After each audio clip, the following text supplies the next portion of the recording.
On a humid morning in Polokwane, South Africa on November 10, 2024, Nalini Govender stood behind the counter of her small cafe, Saffron Brew, wiping down the espresso machine. At 39, Nalini was an Indian South African woman, her dark hair tied back, her apron stained with coffee grounds. The cafe, tucked on a quiet street in the city of 130,000, was her dream, a cozy space with wooden tables, curry specials, and Bollywood music playing low. Polokwane, a hub of Limpopo's urban sprawl, mixed modern malls with dusty markets, its diversity a patchwork of black, white, and Indian communities. For Nalini, who'd grown up here, it was home. But home came with thorns, especially for an Indian woman running a business in a town where old divides lingered. Nalini had opened Saffron Brew 3 years ago with her husband Vikash, a mechanic, pouring their savings into it. Their daughter Priya, 17, helped on weekends, her university dreams pinned to the cafe's success. The place was a hit with locals, students, office workers, retirees, but success drew envy. Regulars like Johan Pretorius, a white property developer, often commented, "This Indian food's too spicy for Polokwane," his smile sharp. Suppliers like Peter van der Merwe delayed deliveries, muttering about curry shops taking over. Nalini brushed it off, her warmth a shield, but the slights piled up, each one a crack in her resolve. Today, as Nalini served a flat white to a customer, Johan walked in, his suit crisp despite the heat. "Morning, Nalini," he said, leaning on the counter. "Business good? You're lucky, you know. Lots of shops closing." His tone was casual, but his eyes lingered, a challenge. Nalini smiled, her voice steady. "We're managing, Johan. Usual?" He nodded, but as she steamed milk, he added, "Heard the council's cracking down on hygiene. Hope your kitchen's up to scratch." The word hygiene was a jab, and Nalini's grip tightened. "It's spotless," she said, handing him his coffee. Johan smirked, leaving a smaller tip than usual. The comment wasn't new. Last month, a health inspector, a friend of Peter's, had visited unannounced, citing anonymous complaints about cleanliness. He'd found nothing, but the visit cost Nalini a day's prep.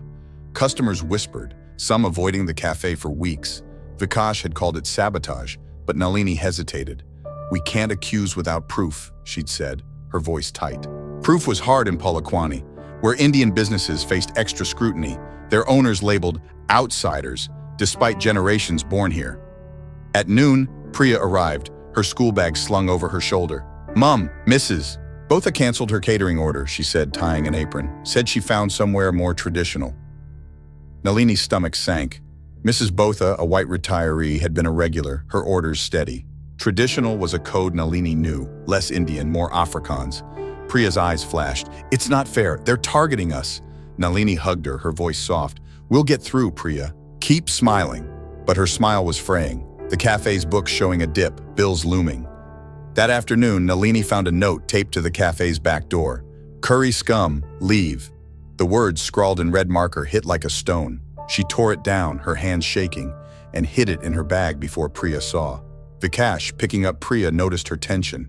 "What's wrong now?" he asked, his mechanic's hands stained with grease. She showed him the note, her voice low. "It's getting worse." Vikash's jaw tightened. "We're not running. This is our place." But his eyes held doubt. Last week, their car's windshield had been cracked, Kaffir scratched into the hood, wrong slur, same hate. The police, led by Sergeant Willem Kwetsi, had called it kids and closed the case. At home, a flat on Annandale Road, Nalini cooked dinner, roti and chicken curry, while Priya studied. Vikash, cleaning his tools, spoke quietly. "We need cameras, Nalini, proof like you said." She nodded, but fear gnawed at her. Cameras cost money they didn't have, and accusing Johan, Peter, or their allies risked the cafe. Their neighbor, Mrs. Susan de Vries, a white widow, had already complained about curry smells wafting over her fence, her friendly chats laced with warnings about fitting in. Nalini felt the walls closing. Work, home, the cafe, all battlegrounds. On November 11th, the harassment escalated. Nalini arrived at Saffron Brew to find the front window graffitied, "Go back to India." The red paint dripped like blood, a customer turning away at the sight. Priya, arriving for her shift, gasped. "Mom, who did this?" Nalini's heart raced, but she grabbed a sponge.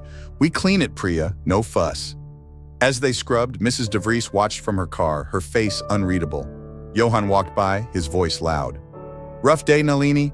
Shame about the vandals." His smirk said he knew more, but Nalini kept silent, her hands steady for Priya. At the cafe, a supplier call came, Peter refusing delivery unless paid up front. "Cash flow issues?" he said, his tone smug. Nalini knew it was a squeeze, his delays already costing her. She paid, her savings shrinking, and served customers with a smile, though fewer came. Priya whispered, "We can't let them win, Mom." Nalini nodded, but her chest ached. She thought of her parents in Durban, their pride in her cafe, Vikash's long shifts, Priya's exams. They'd fought for this life, but Polokwane was testing their roots. That night, Nalini and Vikash sat in their kitchen, the note and graffiti photos on the table. "It's not random," Nalini said, her voice low. "Johan, Peter, Susan, they're connected." Vikash's eyes hardened. "We get cameras tomorrow. We catch them, we act quietly." Nalini agreed, but dread lingered. They were Indian South Africans, their cafe a beacon, but Polokwane's shadows were deep. They'd fight for saffron brew, for Priya, for home, but the cost was rising, and Nalini's strength was all they had. On November 12, 2024, Nalini Govender stood in the back room of Saffron Brew, her cafe in Polokwane, South Africa, watching Vikash install a small security camera above the back door. The device, a second-hand model costing R1,500 they could barely afford, blinked its red light, a silent guard against the escalating hate. At 39, Nalini, an Indian South African, felt the weight of the past week, the note demanding "curry scum, leave," the graffiti screaming "go back to India" on her cafe's window, the scratched car with "Kafir" carved into it. Polokwane's humid air was thick with more than heat. It carried a venom that threatened the cafe, her family, and their place in this city of 130,000. Nalini's smile, her shield, was cracking, but she held it for Priya, her 17-year-old daughter, and Vikash, her husband. Vikash, 41, tested the camera's feed on his phone, the grainy image showing the alley behind the cafe. "It's live," he said, his mechanic's hands steady despite the strain in his eyes. "Front door's next. If they come again, we've got them." Nalini nodded, her throat tight. Them meant Johan Pretorius, the white property developer whose hygiene jabs stung. Peter van der Merwe, the supplier squeezing their cash flow. Or Susan de Vries, the neighbor whose curry smell complaints masked colder prejudice. The notes, the graffiti, the car, they weren't random, Nalini knew, but proving it risked their fragile hold on Saffron Brew. The cafe was quieter now, the graffiti's shadow lingering. Regulars trickled in, but some, like Mrs. Botha, hadn't returned, her traditional excuse a coded rejection. At noon, Priya arrived from school, her eyes scanning the empty tables. "Mom, we're losing customers," she said, tying her apron. "It's because of the paint, isn't it?" Nalini's heart sank, but she forced a smile. "We'll bounce back, Priya. Always do." Priya's frown said she wasn't convinced, her university savings tied to the cafe's survival. Nalini thought of Daniel, Priya's schoolmate, facing coconut slurs at rugby, and wondered if Polokwane was breaking them all. That afternoon, Peter called, his voice smug. "Delivery's delayed again, Nalini. Payment issues." "You know how it is." Nalini's grip on the phone tightened. She'd paid up front, as demanded. "Peter, we settled last week," she said, her tone firm. He chuckled. "Must be a mix-up. I'll sort it, but cash helps." It was a shakedown, and Nalini knew it. But she couldn't risk losing supplies. She transferred another R2,000, her savings dwindling, and hung up, her hands shaking. Priya, wiping tables, caught her eye. "He's doing it on purpose, Mom." Nalini nodded, her silence a shield, but Priya's anger mirrored her own. At home on Annandale Road, Nalini found a new note under the doormat. "You're not wanted." The typed letters matched the first, a cold echo of curry scum. She hid it in her bag, her breath uneven, but Vikash saw her face. "Another one?" he asked, his voice low. She showed him, her voice trembling. "It's the same. They're not stopping." Vikash's jaw clenched. "Cameras will catch them. We'll deal with it now quietly." But his eyes betrayed fear. His warehouse job was under strain, his manager citing attitude after he'd questioned a racist joke. The cafe, their home, Priya's future, it was all at stake. On November 13th, the camera caught something. Nalini, checking the feed during a break, saw footage from 2 a.m. A figure in a dark hoodie spraying paint on the cafe's back wall. The word wasn't clear, but the figure's build matched Johan's broad shoulders, and he glanced toward Susan's house, her porch light on. Nalini's pulse raced. She sent the clip to Vikash, texting, "It's him. Susan's in on it." Vikash replied, "Don't accuse yet. We need more." But Nalini's patience was thinning. She pictured Johan's smirk, Susan's friendly warnings, Peter's delays, They were a net tightening around Saffron Brew. At the cafe, a customer, Mr. Nkosi, a black teacher, lingered after his coffee. "Nalini, I saw the graffiti," he said, his voice low. "It's not right. My shop got hit last year, same red paint. Watch your back." Nalini nodded, gratitude mixing with dread. "Thanks, Mr. Nkosi. We're managing." But managing was a lie. The cafe's revenue was down 20%, and Priya's catering orders kept canceling, whispers of two ethnics spreading. Nalini's friend Priya, the radiologist, texted, "Take photos, Nalini. Evidence is your shield." Nalini had the graffiti, the note, the scratched car, but using them meant confronting a town that saw her as other. That evening, Nalini found Priya in tears, her phone open to a local Facebook group. "Someone posted about the cafe," Priya said, her voice breaking. "Called it a dirty." "It's got likes, Mom." Nalini's heart twisted. She recognized the account, linked to Susan's son. She hugged Priya, her voice fierce. "We're not dirty, Priya. We're us." But the post stung, a digital echo of the notes. Vikash, home late, saw their faces. "What now?" he asked, his voice weary. Nalini showed him the post and footage. "It's Johan, Susan, maybe Peter. We need to act." Vikash nodded, his hands clenched. "Cameras stay on. We confront them, but no police. Not yet." On November 14th, the harassment deepened. Nalini arrived at Saffron Brew to find the front doors locked, glued shut, forcing her to use the back. Priya, helping open, whispered, "This is personal, Mom." Nalini nodded, her anger a quiet flame. She called a locksmith, costing R800, and served customers, her smile strained. A new note appeared in the till, slipped there during a rush. "Last warning." Nalini's hands shook as she bagged it, Priya's eyes wide. At home, Daniel admitted Ethan's rugby taunts had worsened. "Shoves, go back to Manila," hissed in scrums. "It's like they're all connected," he said, his voice low. Nalini's fear solidified. Polokwane wasn't just testing them, it was pushing them out. That night, Nalini and Vikash sat in their flat, the footage and notes spread out. "We talked to Susan first," Nalini said, her voice steady. "She's the weakest link. If it's her, she'll crack." Vikash agreed, his eyes hard. "We protect the cafe, Priya, Daniel. No one else will." Nalini's resolve hardened, but dread lingered. They were Indian South Africans, their roots deep, but Polokwane's thorns were sharper, and their fight was only beginning. On November 15, 2024, Nalini Govender stood outside her neighbor's house on Annandale Road, Polokwane, her heart pounding as she clutched a printed still from the cafe's security camera. The image, grainy but clear, showed a hooded figure, Johan Pretorius she was sure, spraying paint on Saffron Brew's back wall at 2 a.m. At 39, Nalini, an Indian South African, felt the weight of weeks of harassment. Notes demanding curry scum leave and "you're not wanted," graffiti screaming "go back to India," a glued lock, and a relentless squeeze from supplier Peter Vander Merwe. The cafe, her dream with her husband Vikash and daughter Priya, was bleeding, revenue down 30%. Customers scared off by whispers of dirty in online posts. Polokwane's humid streets hid a poison, and Nalini's quiet strength was all that held her family together. Vikash, 41, stood beside her, his mechanic's hands clenched. "We do this calm," he said, his voice low. "Susan cracks, we get answers." Susan DeVries, their white neighbor whose curry smell complaints veiled colder prejudice, was their target. Her porch light had glowed during the graffiti incident, her son's Facebook post fueling the cafe's smear. Nalini nodded, her fear a tight knot, but the notes, the vandalism, Priya's tears and Daniel's rugby slurs, they couldn't wait. They knocked, Susan's face appearing, her smile faltering. "Nalini, Vikash, what's this?" she asked, her voice high. Nalini held up the still. "This is your street, Susan. Johan, painting my cafe. You saw it."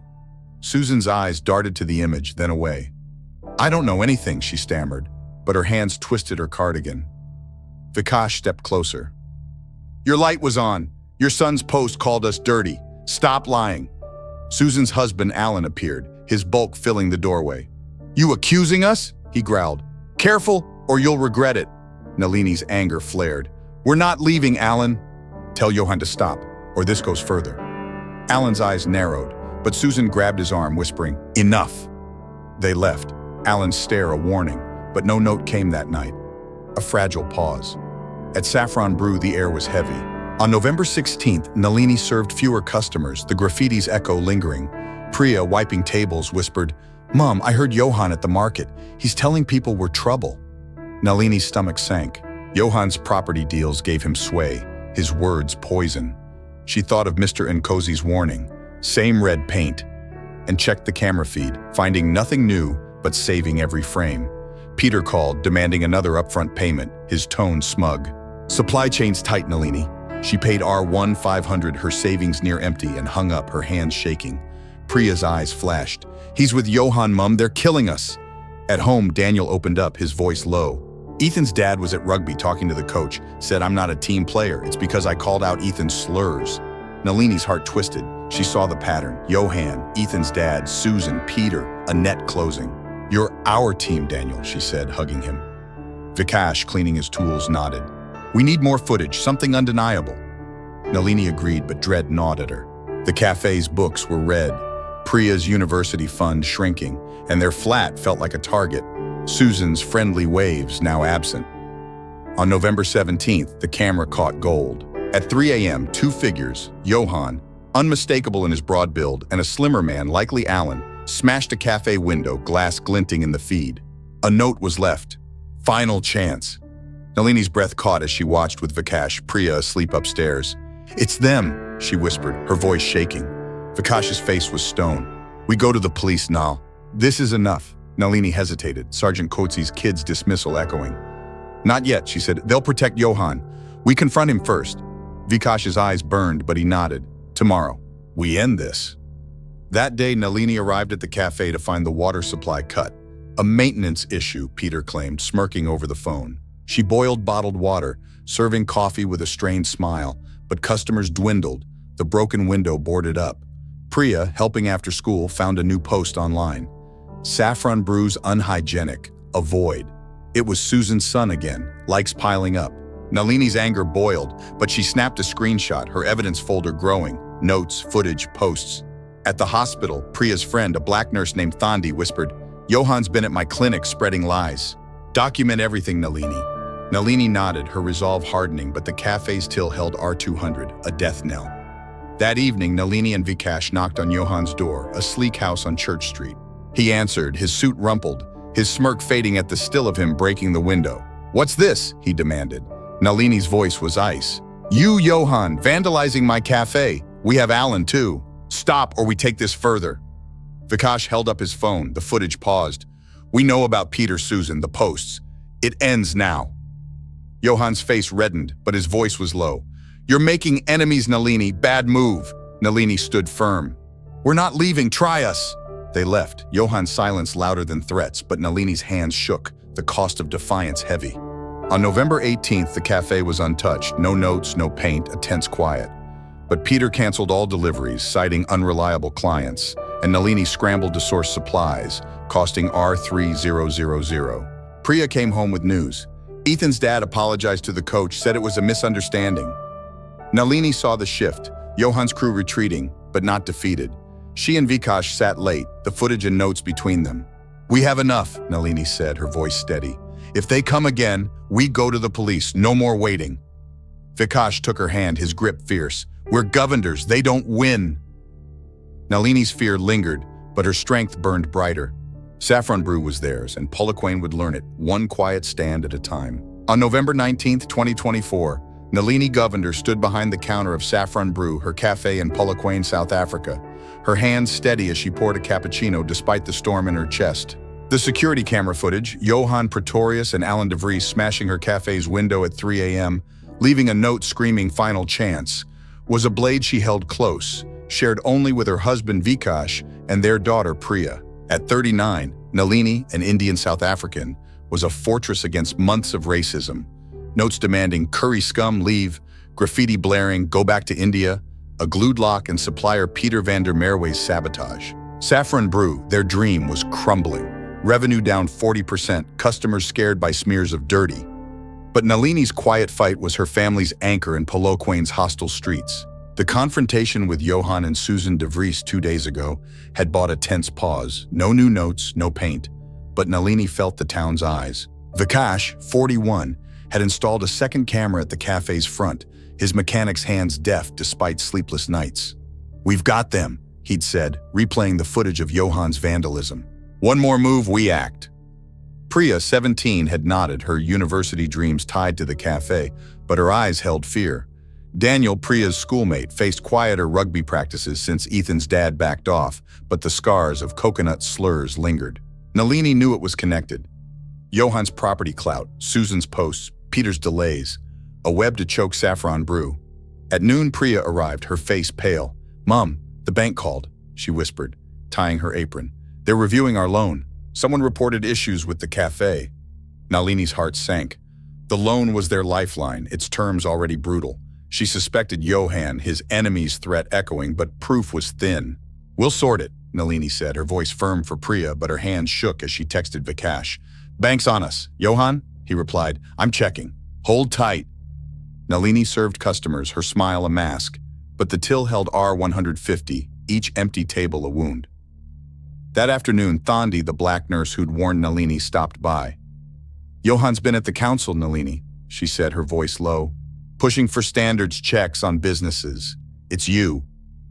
Nalini's anger flared. She pictured Johan's smirk, Susan's silence, Alan's glare. "Thanks, Thandi," she said, snapping a photo of the latest note for her evidence folder. Thandi's eyes softened.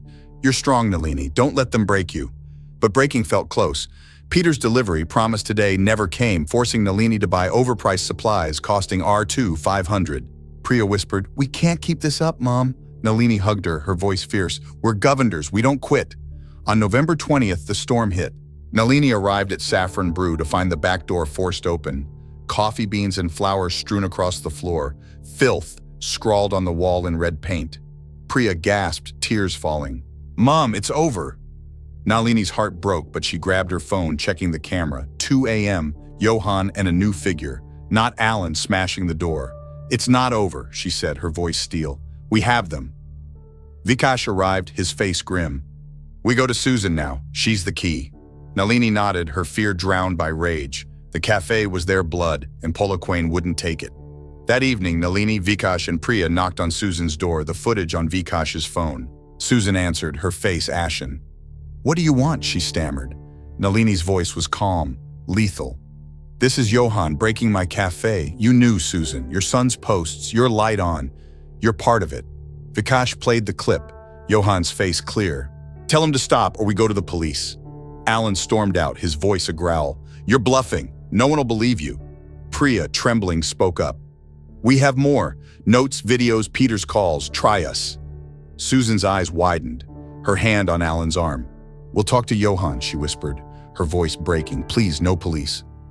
The next day, November 21st, Saffron Brew was untouched. No notes, no paint. Peter resumed deliveries, his tone curt but compliant.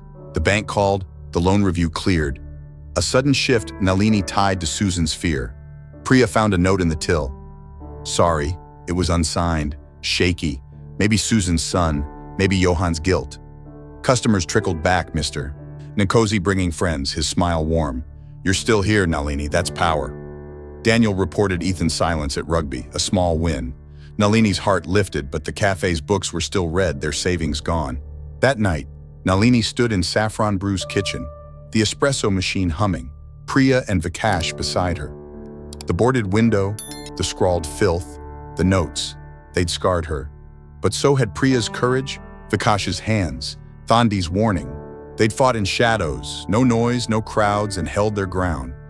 Nalini touched the counter, its wood warm, and whispered, "This is our story, our fight. Carry it, share it, let it light the dark." She saw others, families like hers, silent but fierce, holding her tale, passing it like a seed to grow in every corner, a promise that no hate could uproot.